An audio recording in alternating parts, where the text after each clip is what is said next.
Don't put sexually abused children on Facebook Live. Ministry condemns re-traumatization of victims. Qaeda News.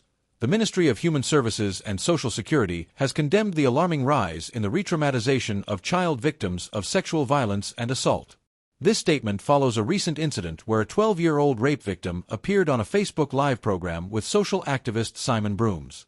Minister of Human Services and Social Security, Honorable Dr. Vindhya Prasad, expressed deep concern over the exploitation of vulnerable children on social media. The accused rapist, Andrew Bola of Stanleytown, Burbis, was remanded to prison after being charged with rape at the Reliance Magistrates Court. The ministry stated that while the intention behind such social media posts may be to raise awareness, they often cause further emotional distress to the children involved. Re-traumatizing a child is not right, irrespective of who you are, Minister Prasad emphasized, labeling the practice as despicable and reprehensible. The ministry highlighted the negative impact of re-traumatization on children's emotional and mental health and outlined steps being taken to protect them. This includes implementing robust reporting mechanisms to ensure children receive necessary support and care. The Child Care and Protection Agency, CPA, will intervene immediately upon notification of such cases, employing private forensic interviews conducted by trained professionals to minimize re-traumatization risks. The ministry reiterated that a child's traumatic experience should not be treated as a commodity for social media engagement. These vulnerable individuals deserve our utmost protection and compassion, not further victimization, the statement read. To report cases of child abuse or neglect, the ministry encourages the use of the following avenues. 914 Hotline. Immediate access to trained professionals for support and guidance. Direct police report. Encouragement to report directly to law enforcement. Child Care and Protection Agency, CPA reports can be made directly to the CPA at hotline 2270979. The ministry remains committed to protecting children and preventing their re-traumatization, urging the public to prioritize the well-being of children above all else.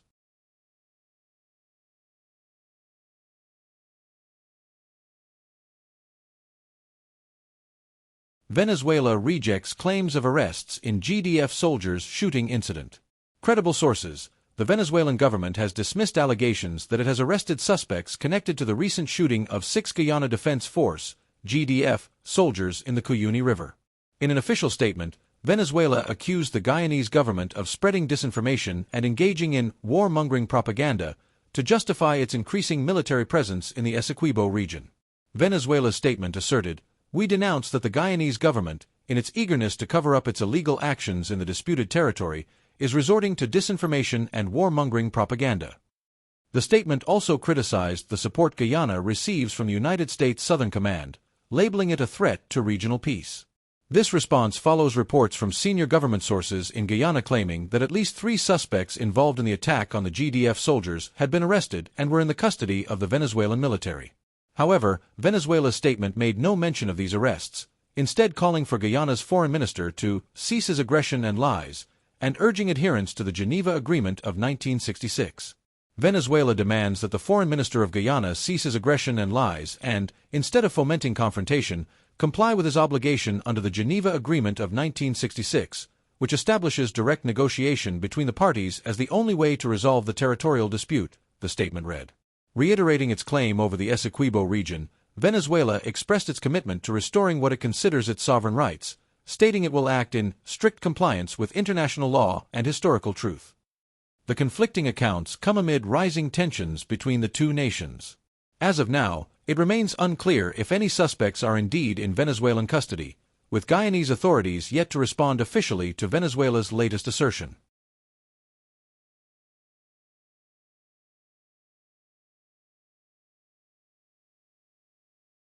Opposition leader Aubrey Norton honors LFS Burnham at 102nd birthday remembrance. At the LFS Burnham Remembrance Service and wreath-laying ceremony marking the late president's 102nd birth anniversary, opposition leader Aubrey Norton declared, "No one has done as much as LFS Burnham has done for Guyana." He described Burnham as a transformative leader who laid the foundation for the nation across various sectors, including education, infrastructure, national security, and self-reliance. Speaking to party members, supporters, and dignitaries, Norton emphasized that Burnham's legacy has been maligned despite his significant contribution to the country. He urged the audience to take action to set the record straight for young Guyanese to understand Burnham's pivotal role in shaping the nation. Norton highlighted Burnham's leadership during a turbulent era marked by ethnic conflict, Cold War geopolitics, and territorial threats from Venezuela and Suriname. He credited Burnham for strengthening national defense, saying, "He trained an army to protect us, and developed a professional police force." Norton also praised Burnham's diplomatic efforts in establishing a foreign service to safeguard Guyana's sovereignty. According to Norton, Burnham's vision extended beyond security to encompass national unity.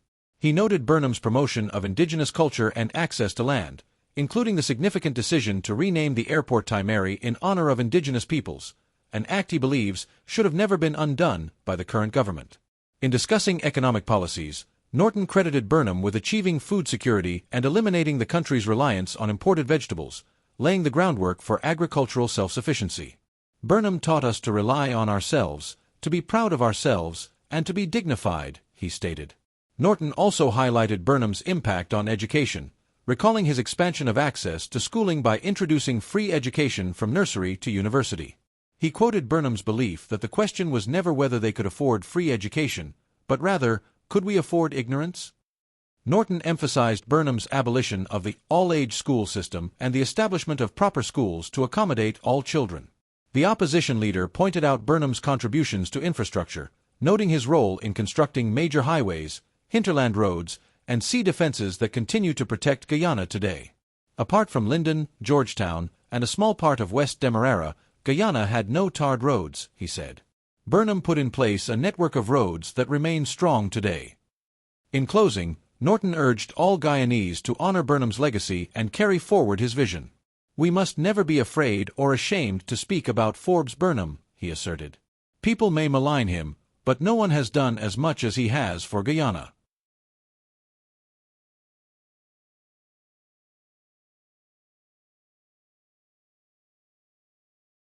GRA clarifies social media claim by T. Mohammed on taxes paid. The Guyana Revenue Authority, GRA, has addressed a recent social media post by T. Mohammed, which claims that over $98.6 million in taxes was paid on 3 vehicles, a pair of Land Cruisers and a Lamborghini, and further asserts that billions have been contributed to the nation's economic development through taxes. In its response, the GRA emphasized its commitment to taxpayer confidentiality and clarified that it will only address information available in the public domain.